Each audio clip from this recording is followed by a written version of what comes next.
ಈಗ ರಾಜ್ಯಸಭೆಯಲ್ಲಿ ಪ್ರಧಾನಿ ನರೇಂದ್ರ ಮೋದಿ ಅವರು ಮಾತಾಡ್ತಾ ಇದ್ದಾರೆ. ಏನ್ ಮಾತಾಡ್ತಾರೆ ನೋಡೋಣ ಬನ್ನಿ. Please take your seat. This is not correct. Please take your seat. This is not correct. Please take your seat. No, no, no. Please take your seat. आप बैठिए please. आप बैठिए please. Prime Minister is on his legs. Please आप बैठिए. Please आप बैठिए.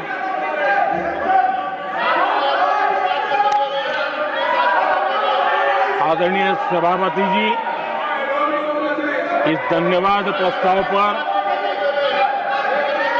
समर्थन के लिए इस सदन में अपनी भावनाओं को व्यक्त करना मैं अपना सौभाग्य मानता हूं। आदरणीय सभापति जी, विकसित भारत की यात्रा में बीते वर्ष देश के तेज प्रगति से विकास के वर्ष रहे हैं।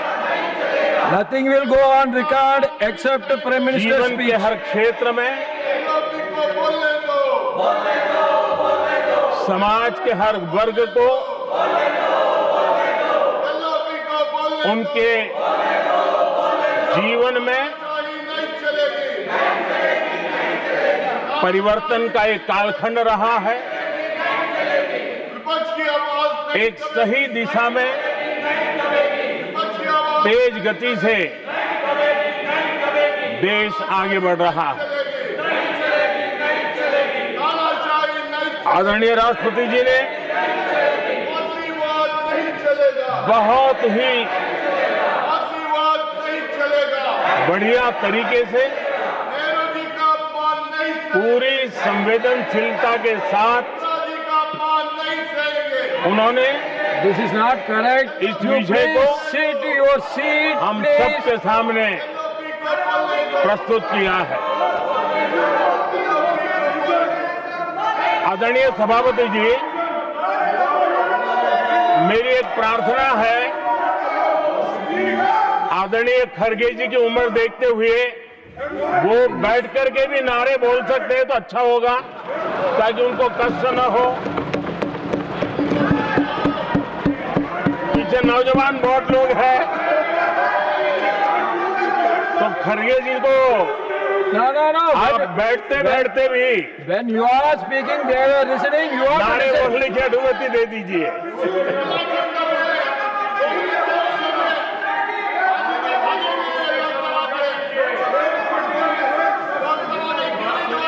आदरणीय सभापति जी, राष्ट्रपति जी ने इस देश के मध्यम वर्ग, इस देश के निम्न मध्यम वर्ग, इस देश के गरीब, इस देश के गांव, इस देश के किसान, महिलाएं, विज्ञान हो, प्रौद्योगिकी हो, कृषि हो, सभी विषयों को लेकर के बहुत ही विस्तार से भारत के प्रगति का एक स्वर संसद में गूंजा है।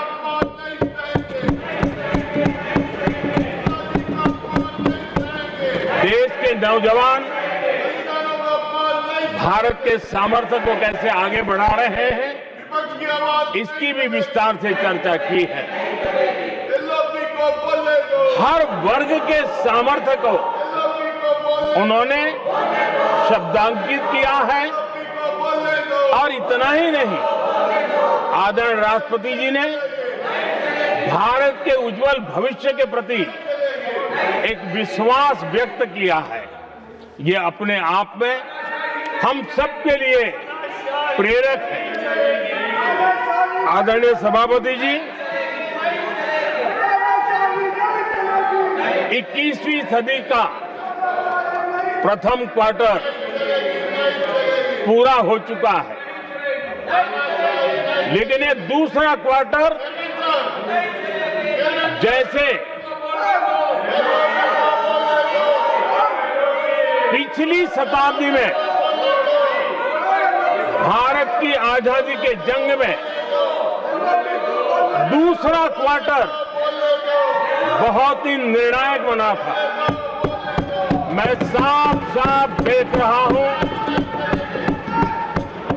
कि विकसित भारत के निर्माण की दिशा में ये दूसरा क्वार्टर भी उतना ही सामर्थ्यवान होने वाला है, उतना ही तेज गति से आगे बढ़ने वाला है। और इसलिए आदरणीय सभापति जी,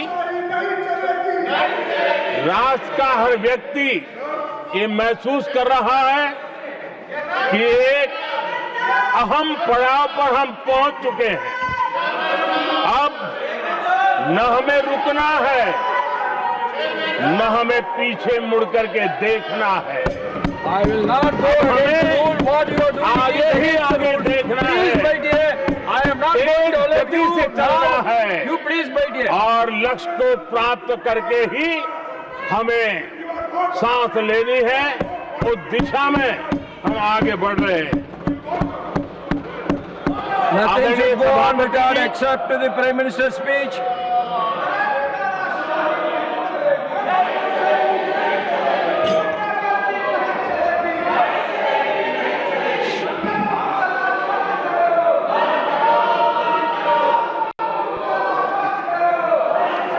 आदरणीय सभापति जी,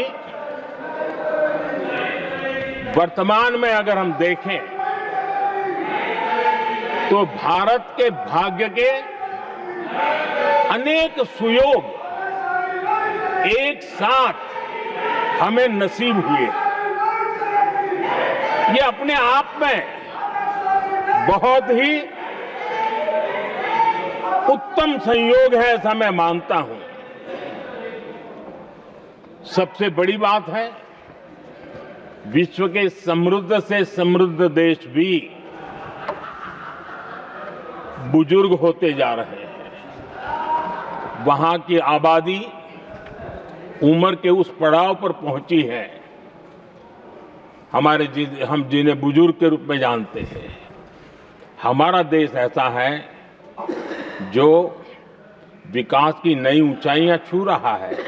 उसी समय दिनों दिन हमारा देश युवा होता जा रहा है, युवा आबादी वाला देश है।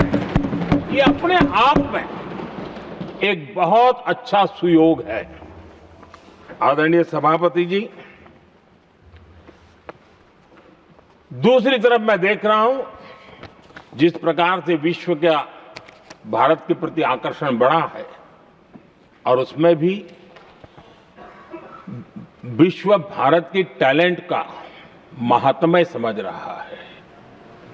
हमारे पास आज दुनिया का बहुत ही महत्वपूर्ण टैलेंट पूल है, युवा टैलेंट पूल है, जिसके पास सपने भी हैं, संकल्प भी है, सामर्थ्य भी है। और इसलिए ये दूसरा सुयोग है। शक्ति का आशीर्वाद हमारे साथ है। आदरणीय सभापति जी, भारत आज विश्व में जो चुनौतियां पैदा हो रही है, उन चुनौतियों का समाधान देने वाला एक देश आशा की किरण बना हुआ है, और हम समाधान दे रहे हैं।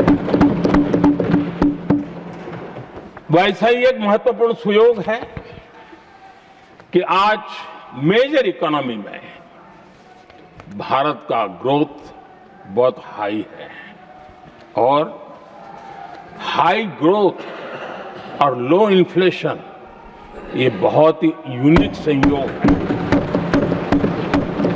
और ये हमारी अर्थव्यवस्था की मजबूती को प्रदर्शित करता है।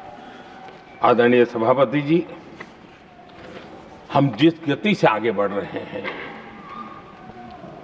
जब हमें देश की जनता ने सेवा करने का मौका दिया, तब फ्रेजाइल 5 के रूप में ये देश जाना जाता था। जब हमें अवसर मिला तब देश आजाद हुआ, तब हम दुनिया में 6 नंबर की इकोनॉमी थे, लेकिन इन लोगों ने ऐसा एक हाल करके रखा कि 11 पे पहुंचा दिया। आज हम 3 पर जाने की दिशा में तेज गति से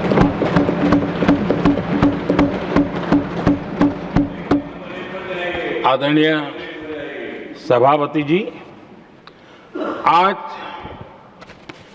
कोई भी सेक्टर देश कीजिए, चाहे साइंस हो, चाहे स्पेस हो, चाहे स्पोर्ट्स हो, हर क्षेत्र में आज भारत एक कॉन्फिडेंस के साथ, आत्मविश्वास से भरा हुआ भारत है।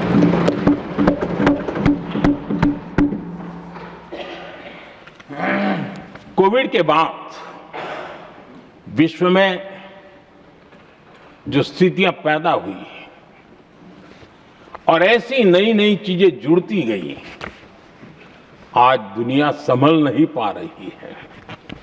ऐसे में साफ साफ नजर आ रहा है कि दुनिया एक नए ग्लोबल ऑर्डर की तरफ, नए वर्ल्ड ऑर्डर की तरफ आगे बढ़ रहा है। सेकेंड वर्ल्ड वॉर के बाद एक वर्ल्ड ऑर्डर बना था, अब एक नए वर्ल्ड ऑर्डर की तरफ विश्व बहुत तेजी से आगे बढ़ रहा है। और सबसे बड़ी खुशी की बात है, सारी घटनाओं का अराजनीतिक तरीके से, निष्पक्ष भाव से विश्लेषण करेंगे तो झुकाव भारत की तरफ है।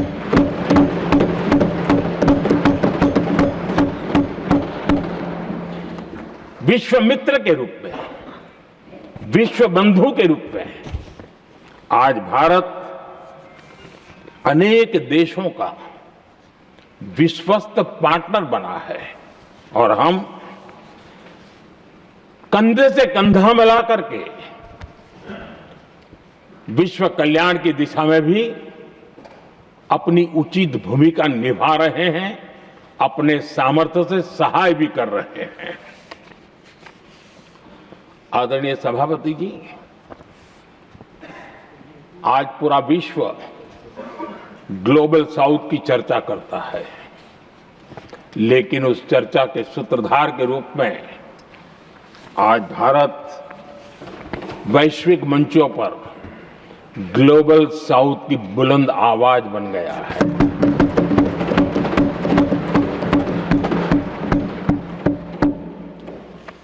अनेक देशों के साथ आज Bharat future ready trade deals कर रहा है।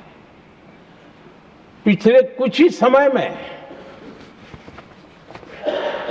दुनिया के महत्वपूर्ण 9 बड़े देशों के साथ 9 बड़े हमारे ट्रेड डील हुए हैं और उसमें मदर ऑफ ऑल डील एक साथ 27 देशों के साथ, यूरोपियन यूनियन के साथ।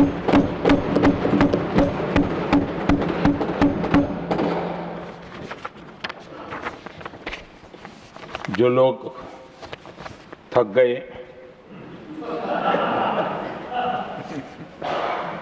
बेचारे चले गए, लेकिन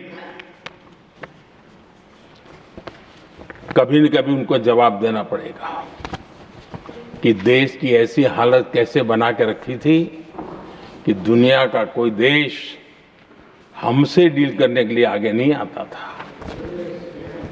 आपने कोशिश की होगी, पीछे पीछे पीछे बहुत चक्कर लगाए होंगे, लेकिन किसी ने आपकी तरफ देखा भी नहीं होगा। क्या स्थिति ऐसे पैदा है? दुनिया के देश ऐसे ही भारत के साथ डील नहीं कर रहे हैं। आदरणीय सभापति जी, इसके पीछे सबसे बड़ी बात, डेवलप कंट्रीज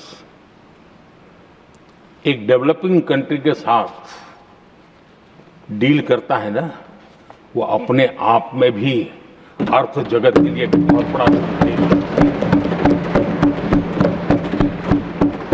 और मेरे लिए नई बात नहीं है। जब मुझे गुजरात में सेवा करने का अवसर मिला था तो मैं एक वाइब्रेंट गुजरात समिट करता था, और मेरे लिए गर्व की बात थी कि एक स्टेट, हिंदुस्तान का एक स्टेट, मेरी इस वाइब्रेंट समिट के partner country, develop country Japan हुआ करता था। एक राज्य ने सामर्थ्य दिखाया था, आज मेरा देश ये सामर्थ्य दिखा रहा है। ये तब होता है जब आपके पास आर्थिक सामर्थ्य हो, आपके पास आपके नागरिकों के अंदर, देशवासियों में एक ऊर्जा हो, और खास करके मैन्युफैक्चरिंग के लिए एक मजबूत इकोसिस्टम हो, तब जाकर के विश्व आपके साथ डील करने के लिए आगे आता है। वोट बैंक की राजनीति में डूबे हुए लोगों ने कभी भी देश के ऐसे अनेक पहलुओं पर मजबूती देनी चाहिए, ये कभी उनकी प्राथमिकता नहीं रही, और उसी का परिणाम है। और जहां तक कांग्रेस पार्टी का सवाल है, मैं साफ साफ कहना चाहता हूं, और मेरे शब्दों पे भरोसा नहीं तो मैं देश को, लोगों को कहूं कुछ मत करो, सिर्फ लाल किले से कांग्रेस के प्रधानमंत्रियों के जो भाषण है, सिर्फ उन भाषणों का एनालिसिस कर लो, आपको साफ साफ लगेगा कि न उनके पास कोई सोच थी, न उनके पास कोई विजन था, और न ही कोई इच्छा शक्ति थी। और इसका परिणाम है कि देश को इतना भुगतना पड़ा। आदरणीय सभापति जी, मैं कोटि कोटि देशवासियों का आभारी हूं। उन्होंने सेवा करने का अवसर दिया। हमारी काफी शक्ति उनकी गलतियों को ठीक करने में जा रही है। दुनिया के मन में जो उनके समय की छवि है, उस छवि को धोने में मेरी ताकत लगती है। ऐसा बर्बाद करके रखा हुआ था, और इस काम के लिए हमने फ्यूचर रेडी पॉलिसीज पर बल दिया है। और आज आपने देखा होगा, देश नीति के आधार पर चल रहा है, पॉलिसीज के आधार पर चल रहा है।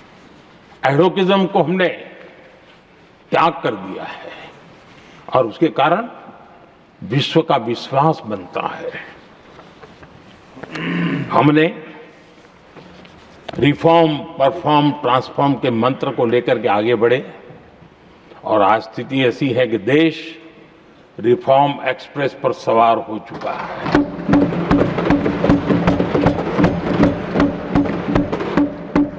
हमने स्ट्रक्चरल रिफॉर्म्स किए हैं, प्रोसेस से जुड़े रिफॉर्म्स किए हैं, पॉलिसीज में रिफॉर्म किए हैं। हमारा मैन्युफैक्चरिंग सेक्टर, हमारे उद्यमी ये सशक्त हो, भारत की हर चीज का वैल्यू एडिशन हो, उस दिशा में हमने प्रयास किया है। और मैं आज विश्वास के साथ कह सकता हूं, आज भारत विश्व के साथ स्पर्धा करने के लिए पूरी तरह तैयार है।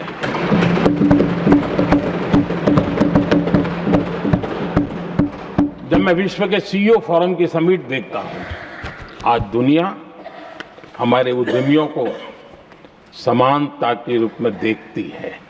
और जब पिछले दिनों सभी दलों के डेलीगेशन विश्व में गए थे, ये भाव उन्होंने भी अनुभव किया, और आकर के मुझे सभी दल के माननीय सांसदों ने अपने अनुभव बता रहे थे, बड़ा गर्व से कह रहे थे कि हाँ, बराबरी से बात हो रही है।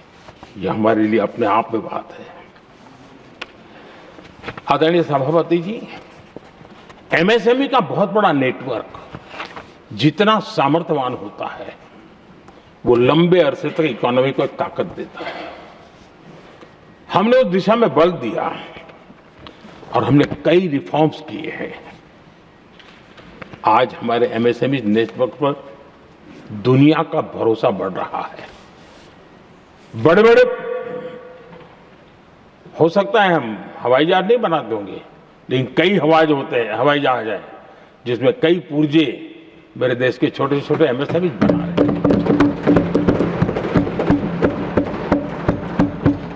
आदरणीय सभापति जी, देश में हुए इन प्रयासों का नतीजा सबके सामने है। बड़े बड़े देश भारत के साथ व्यापारिक संबंध बनाने के लिए बहुत ही आतुर है।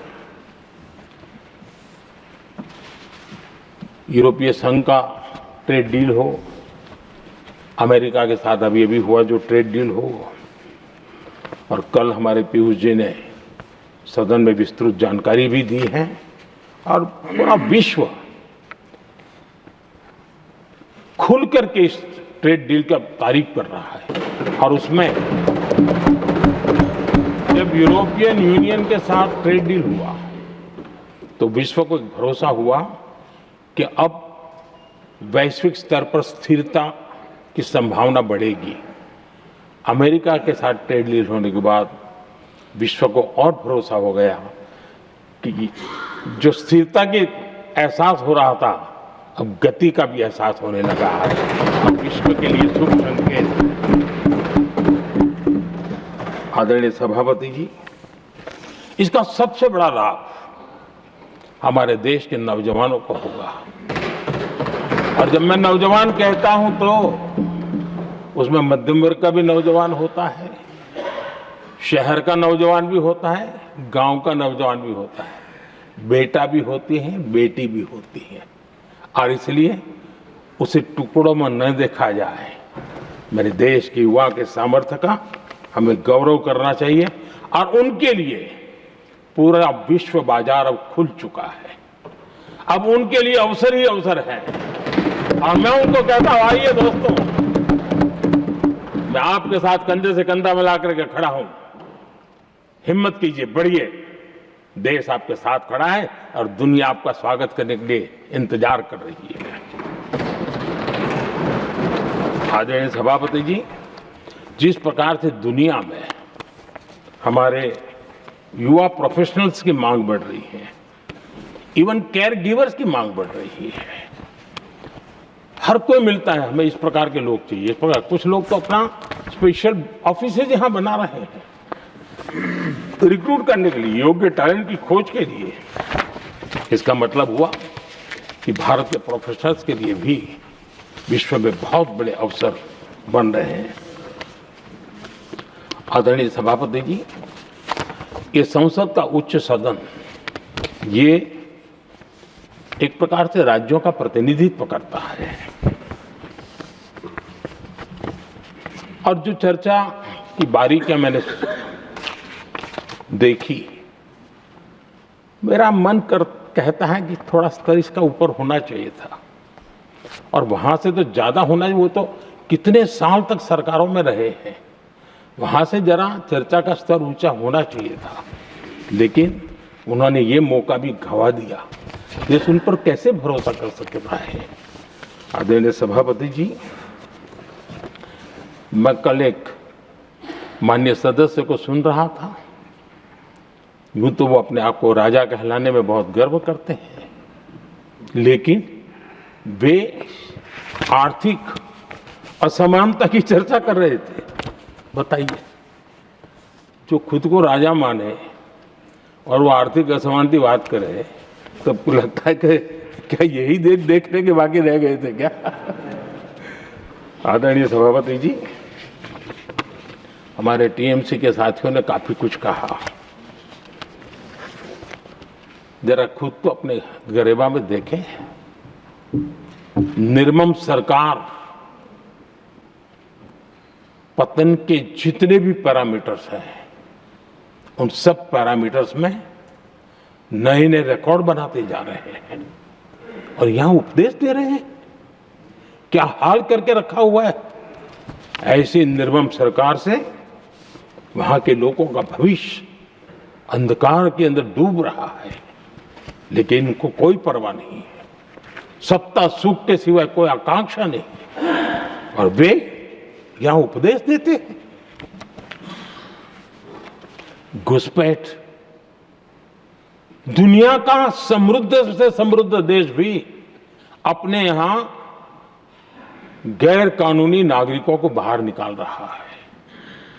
हमारे देश में घुसपैठियों को बचाने के लिए अदालतों को तब तक प्रेशर पैदा किया जा रहा है। मेरे देश का नौजवान कैसे ऐसे लोगों को माफ करेगा जो घुसपैठियों की वकालत करने के लिए ताकत लगा रहे हैं?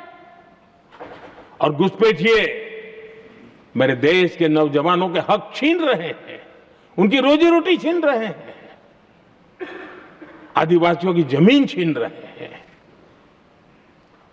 बेटे बेटियों के जिंदगी पर खतरे पैदा हो रहे हैं, लेकिन उनके लिए